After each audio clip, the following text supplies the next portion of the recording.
साथियों नमस्कार। B Joy के ऑनलाइन प्लेटफॉर्म पर आप सभी मित्रों का स्वागत है। आज की क्लास मित्रों आज की क्लास में तद्भव और तत्सम बताने जा रहा हूं, क्योंकि बच्चों के द्वारा डिमांड की गई थी कि सर तद्भव और तत्सम बताइए, क्योंकि एग्ज़ाम पास आ गया है, तो इसलिए ये क्लास ऑन डिमांड है। तो आइए देखते हैं तद्भव तत्सम क्या है। अब बाकी इतना तो जो मैं इसमें बता दे रहा हूँ अलग से, ये अलग चीज़ है, पर मैं मेन क्लास में तद्भव तत्सम फिर से पढ़ाऊँगा। जो मेन क्लास चल रही है वो वैसे ही चलती रहेगी। तो आइए देखते हैं तद्भव और तत्सम।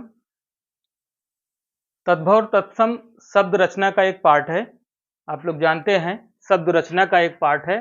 शब्द रचना का पहला टॉपिक है शब्द भेद। शब्द भेद में आते हैं तत्सम, तद्भव, देशज, विदेशी शब्द, रूढ़, यौगिक और योग रूढ़ शब्द। इतनी चीजें आती हैं शब्द भेद के अंतर्गत।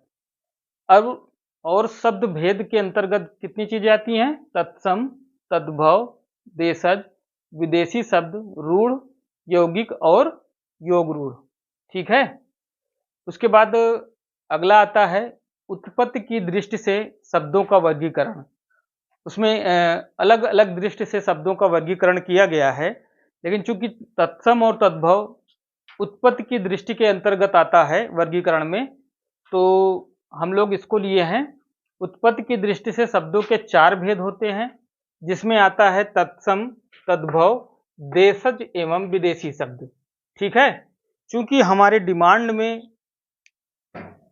केवल यही 2 चीजें हैं, तत्सम और तद्भव, तो आज हम केवल तत्सम और तद्भव की ही बात करेंगे। देशज एवं विदेशी शब्दों की बात फिर कभी करेंगे। ठीक है मित्रों। तो आइए जान लेते हैं तत्सम और तद्भव के बारे में। तो इधर से देख लीजिए, तत्सम किसे कहते हैं? तत्सम तत्सम का मतलब होता है किसी भाषा के मूल शब्द को तत्सम कहते हैं।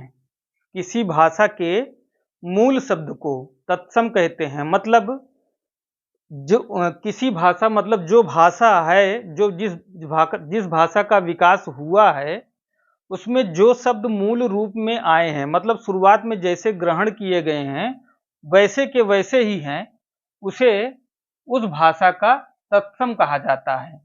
किसी भाषा के मूल शब्द को तत्सम कहते हैं। तत्सम का अर्थ है उसके समान या ज्यों का त्यों। ये तत्सम हम लोग चूंकि हिंदी के लिए पढ़ रहे हैं, तो हिंदी भाषा में उसके समान का मतलब क्या हुआ? संस्कृत के समान। मतलब किसके समान? संस्कृत के समान, क्योंकि हिंदी भाषा का विकास संस्कृत भाषा से ही माना जाता है। ठीक है। तो तत्सम का मतलब उसके समान, मतलब किसके समान? संस्कृत के समान। तो संस्कृत हमारी क्या है? मूल भाषा हुई। तो जब मूल भाषा संस्कृत हुई, तो इस लाइन को पढ़िए फिर से, किसी भाषा के मूल शब्द को तत्सम कहते हैं। मतलब मूल शब्द किसका है? ये संस्कृत भाषा का है। यहाँ संस्कृत के उन तत्वों की सूची है जो संस्कृत से हिंदी में आए हैं। कहने का मतलब ये है कि संस्कृत में जो शब्द हैं उन्हें तो तत्सम कहते हैं, लेकिन जो हिंदी में आजकल यूज हो रहे हैं, जो हिंदी में यूज हो रहे हैं, संस्कृत के शब्द थोड़े बहुत बदल के या हिंदी में आकर के चेंज हो गए हैं, उनको हम हिंदी में किस तरह से उसको हम कहते हैं तद्भव कहते हैं, या तद्भव कह सकते हैं। तो तत्सम शब्द हिंदी में आकर क्या हो गए हैं वो देख लीजिए। तत्सम है आम्र, आम्र का आम हो गया है। उष्ट्र का ऊंट हो गया है। चुल्ही का चूल्हा हो गया है। चतुष्पादिका चौकी हो गई है। शलाका सलाई हो गई है।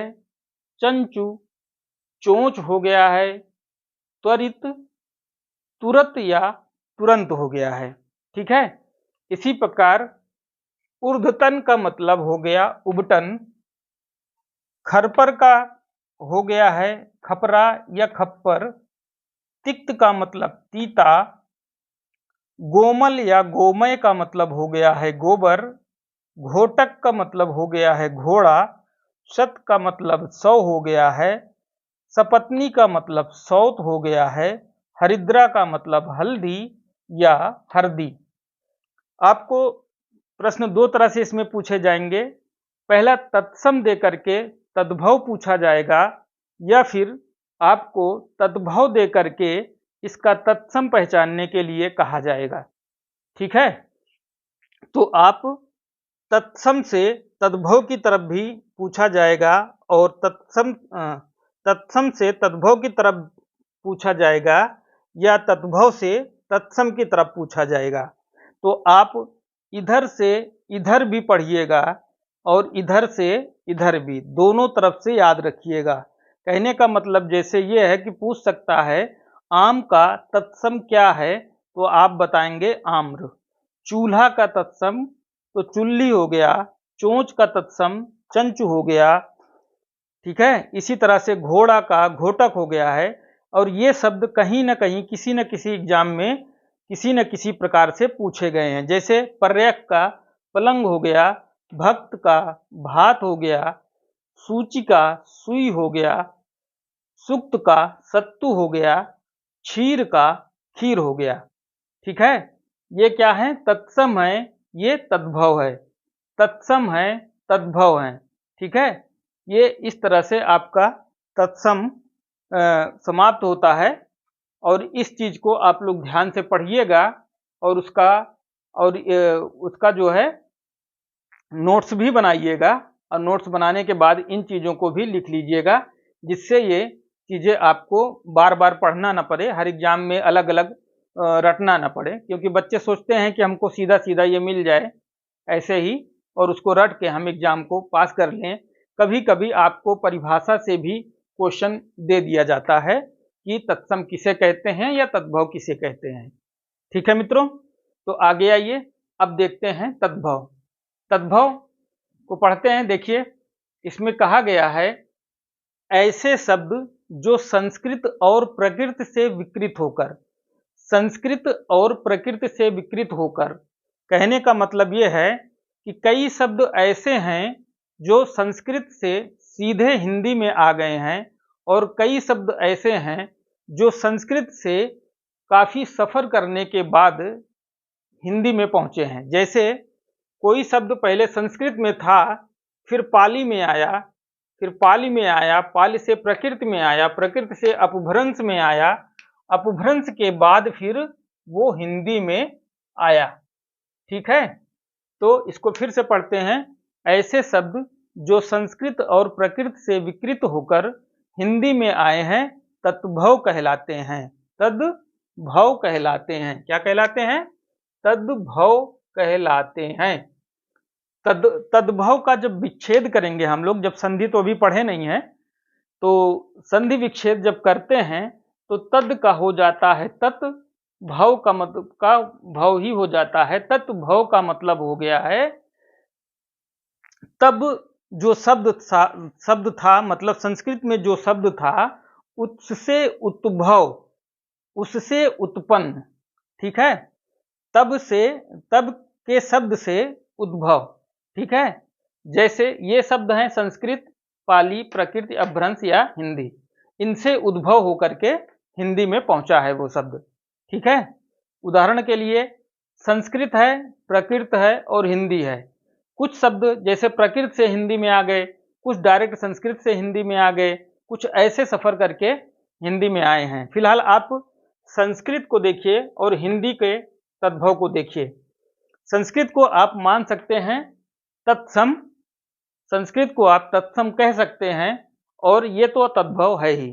ठीक है, तो जैसे अग्नि है, अग्नि का आग हो गया, मया का मय हो गया, वत्स का बच्चा हो गया या बाछा हो गया, पुष्प का फूल हो गया, चतुर्थ का चौथा हो गया, प्रिय का पिय या पिया हो गया, कृतः का किया हो गया, मध्य का में हो गया, मयूर का मोर हो गया। ठीक है, यही इसी को प्रकृति में, जैसे अग्नि प्रकृति में जब जाता है तो अग्नि हो जाता है, और अग्नि जब हिंदी में जाता है तो आग हो जाता है। मया प्रकृति में मैं कहा जाता है और हिंदी में मैं कहा जाता है। वत्स प्रकृति में वत्स कहा जाता है और हिंदी में बच्चा या बाछा के लिए प्रयोग किया जाता है। इसी तरह से पुष्प पुष्प हो जाता है और हिंदी में फूल हो जाता है। इस तरह से आप इसको देख लीजिएगा और इसको याद कर लीजिएगा। जैसे वचन है, वचन को बैन कह दिया गया और नव को नव कह दिया गया, न व नव को नव कह दिया गया, त्वारी को कह दिया गया, चत्वारी को चार कहा गया, अर्ध तृतीया को अढ़ाई या ढाई कहा गया। ठीक है, तो ये इसको आप लोग तत्सम कह सकते हैं और इसको तद्भव कह सकते हैं। इस तरह से इसको आप लोग याद कर लेंगे। बाकी के जो एग्जाम में पूछे गए कुछ इम्पोर्टेंट तद्भव और तत्सम हैं, तत्सम और तद्भव हैं, उसको हम एक लिस्ट आप लोगों को प्रोवाइड करा देंगे या फिर ऐसे ही लिख करके किसी दिन उसको आप लोगों को दे देंगे, जिससे आपको याद करने में आसानी हो जाएगी। यहाँ पर अभी मेरा उद्देश्य था कि तत्सम और तद्भव के परिभाषा को बताते हुए और उसके उदाहरण को दिखाते हुए आपको समझाना किसके अंतर्गत ये आते हैं और क्या क्या इसके भेद होते हैं, इसमें और क्या क्या चीज़ें पढ़नी है, ये सारी चीज़ें हम आपको डिटेल में क्लास में पढ़ाएंगे। अभी के लिए इतना ही, आज के क्लास के लिए बस इतना ही। साथियों नमस्कार।